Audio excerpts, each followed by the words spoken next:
Hoje a gente vai compartilhar com vocês os 2 maiores problemas que a gente identifica no detalhamento de esquadria e vai, claro, trazer soluções para resolver esses problemas. É um prazer enorme ter todos vocês aqui e eu sou Igor Campos. Eu sou Suiene Aracaki, nós somos os fundadores do InResidence. Quando a gente fala sobre detalhamento, em especial detalhamento de esquadrias em alumínio, é fundamental que a gente, primeiro, defina qual o tipo de perfil que a gente vai utilizar no nosso detalhamento, porque o mercado tem uma gama imensa, e essa gama vai orientar a gente a desenhar conforme o perfil que nós adotamos para solucionar os vários problemas que a gente identifica, mas em especial 2 desses problemas que a gente vai compartilhar com vocês. E quando a gente se envolve com o detalhamento, a gente se entusiasma com o desenho e, às vezes, quase sempre, a gente perde o foco. Então, a gente recebe ou desenha os perfis que são normalmente produzidos pela indústria, a gente fica tão encantado com aquela quantidade de informações que um perfil possui e a gente esquece, na verdade, o que a gente deve detalhar.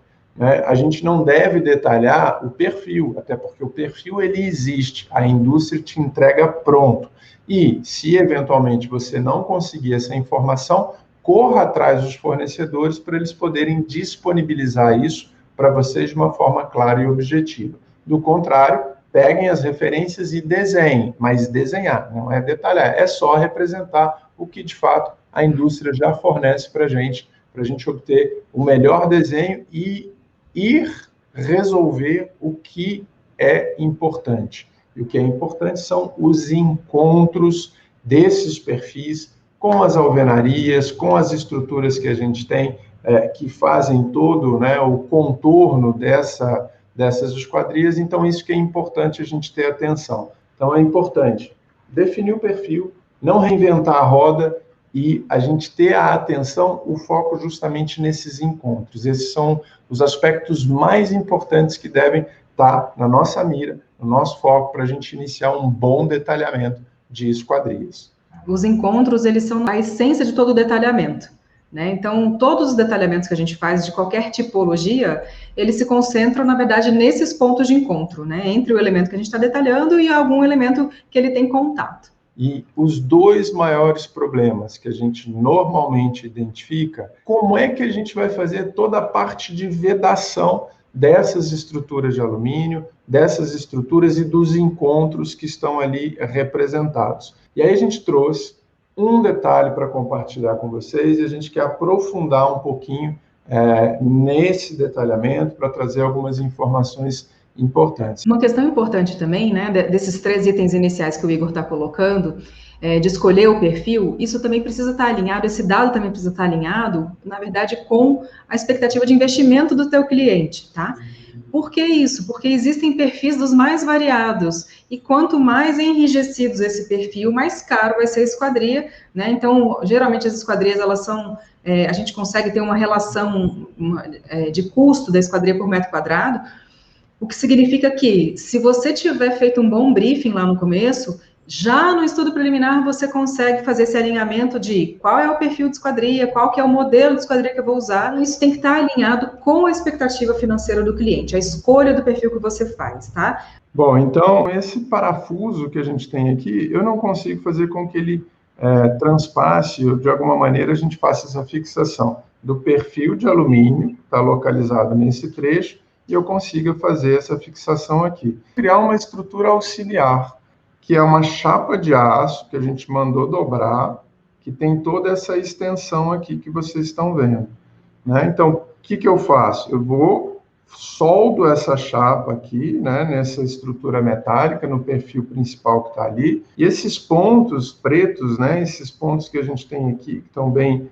definidos, são normalmente os pontos de solda que a gente indica para poder fazer justamente a fixação dessa chapa principal que a gente tem aí. Vai me servir também como uma pingadeira aqui, ó. A água da chuva que bate aqui e ela vai, de alguma maneira, escorrer e não vai entrar para dentro da minha estrutura. Então, vocês vejam que a gente montou essa estrutura principal que vocês estão identificando aqui. Depois a gente veio com os perfis cartolas, que estão ali identificados também nesse conjunto. E aí eu venho com uma outra chapa, que a gente mandou dobrar, né, que faz esse contorno aqui, ó. E aí, quando ela está ali desenhada, eu já tenho como fazer a fixação, porque os meus parafusos permitem eu fazer essas fixações. Então, eu tenho o meu perfil de alumínio, que está ali, que vem de fábrica, e eu consigo fazer a fixação dele nesse conjunto que a gente está ali do perfil Cartola. E depois eu vou vir e vou encaixar as minhas folhas. Então, eu consigo, ó, isso é um negócio bem interessante, até para vocês entenderem, quando a gente estava montando aqui a estrutura, essa chapa ela foi dobrada inteira, tá? E como é que eu sei essas dimensões que vocês estão vendo aqui, ó, de 4 centímetros, 4 centímetros? Porque eu tenho a dimensão do meu perfil de alumínio.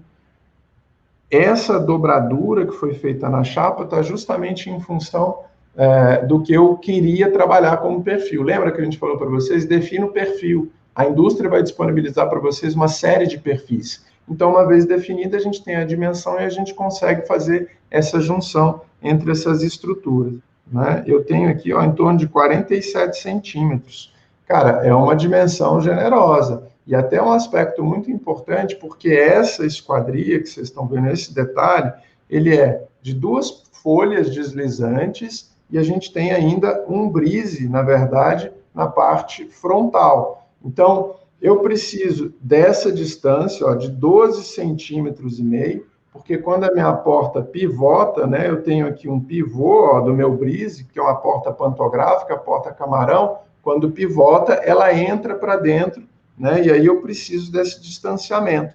Então, essas coisas a gente vai discutindo com os fornecedores, vai montando os detalhes e vai apresentando para eles. E a gente tem uma nota, né? Sempre nos nossos carimbos a gente insere essa nota, dizendo que o dimensionamento das peças e a estabilidade do conjunto ficam sob responsabilidade do fabricante. Então, quando a gente começa a projetar, a gente chama o fabricante para a gente conversar e perguntar qual que é a melhor espessura da chapa, qual que é o melhor tipo, né, de chapa que a gente vai utilizar, ou seja, a gente se cerca aí dessas informações para que a gente desenhe direitinho. Mesmo assim, a gente costuma inserir essa nota no nosso carimbo para a gente se resguardar de possíveis problemas, tá? A gente tem essa extensão da chapa aqui, ó, de 40 centímetros, 47 centímetros, e essa, enfim, a mesa inferior da viga, acho que ela tem no máximo 12,5, enfim, 15 centímetros. O que acontece é que toda essa chapa, toda essa estrutura, esse conjunto que está sendo pensado aqui, precisa também ser sustentado. Então, a gente criou uma estrutura auxiliar, que é fixada na laje, a gente tem aqui um perfilzinho, que é um perfil caixa, que corre em toda a extensão para justamente fazer a fixação nesse trecho. 7 centímetros de largura que estão ocupando esse conjunto de esquadrias, ele tem que estar previsto de alguma maneira em projeto já, porque 50 centímetros não é pouca coisa. Se você tem espaços muito pequenos, isso pode ficar complicado para você de fazer isso depois no executivo, né? Você vai perder esses 50 centímetros. É por isso que a gente fala para vocês que essas soluções a gente procura pensar ao máximo já no estudo preliminar, para a gente não ter um retrabalho ou inviabilizar a solução que a gente deseja lá no executivo. E qual é o segundo maior problema? Como é que a gente faz a drenagem dessas estruturas? A água vem, bate aqui, ó. Isso aqui é um brise, ela cai aqui, escorre aqui para dentro. Então, ela ainda passa, cai aqui, ou escorre para cá, ou escorre para lá. Então, a gente precisa pensar nessa drenagem. Como é que a gente tira a água dessa estrutura, desse trecho específico? Então, é muito importante a gente saber vedar, mas também saber tirar a água que vai entrar em determinadas situações do projeto, que é normal que isso aconteça, tá? A gente tem uma peça aqui, depois a gente mudou um pouquinho esse desenho, que é uma peça de granito ou mármore, acho que é um mármore que a gente colocou, tá? Que faz esse desenho, e que tem uma inclinação mínima, se vocês observarem para o trecho para o lado de cá.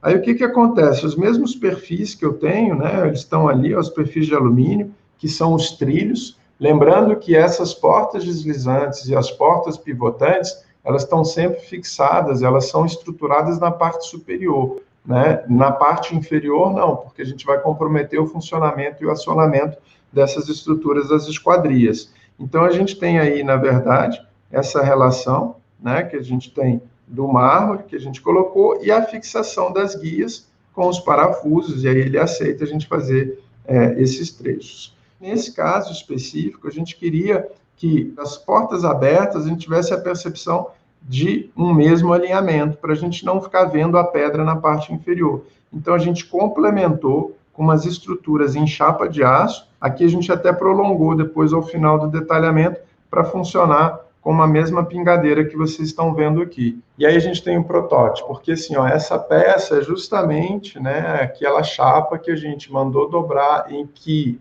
os trilhos da esquadria, eles encaixam perfeitamente nesse conjunto. E aí a gente vai lá, ó, pega essa dimensão, coloca ali para a gente identificar. Lembra que eu mostrei para vocês que as guias, elas são parafusadas na pedra e a gente criou esses vincos, ó. Então, as guias, elas estão montadas, estão parafusadas, né, ou seja, as guias das estruturas, e aí a gente criou esses vincos na pedra, essas reentrâncias que a gente criou em vários pontos, porque eventualmente se a água cai aqui, ou se uma chuva forte ela cai aqui, ela consegue encontrar um percurso e ainda escoar para o lado externo, que a gente consegue desenvolver nesse sentido. Como se fosse uma pequena calha, uma mini calha. O desenho final, então isso aqui é a parte superior, que eu mostrei para vocês, aí a chapa foi pintada, os trilhos estão lá em cima, na parte superior, das duas folhas deslizantes que estão aqui, ó, e aqui da porta pantográfica, da porta camarão. Lembra que eu falei que a gente precisava de uma distância mínima? Então, ela está ali mais ou menos estabelecida. Do contrário, a gente não conseguiria fazer e não conseguiria executar. Os nossos desenhos, eles comprovam a solução técnica que a gente está oferecendo. E aí a gente fica resguardado, inclusive juridicamente, né? Lembrando vocês que todas terças e quintas a gente vai estar aqui com vocês, às 8 horas da manhã. Então, participem das lives. A gente tem a oportunidade de conversar, tá bom? Bom, galera, que bom. Espero que vocês tenham gostado realmente do conteúdo. Se fez sentido, compartilhem com os colegas para a gente ter um número cada vez maior de pessoas aqui junto com a gente nesse horário. Forte abraço, nos vemos quinta-feira. A gente se vê na quinta. Beijo. Tchau, tchau.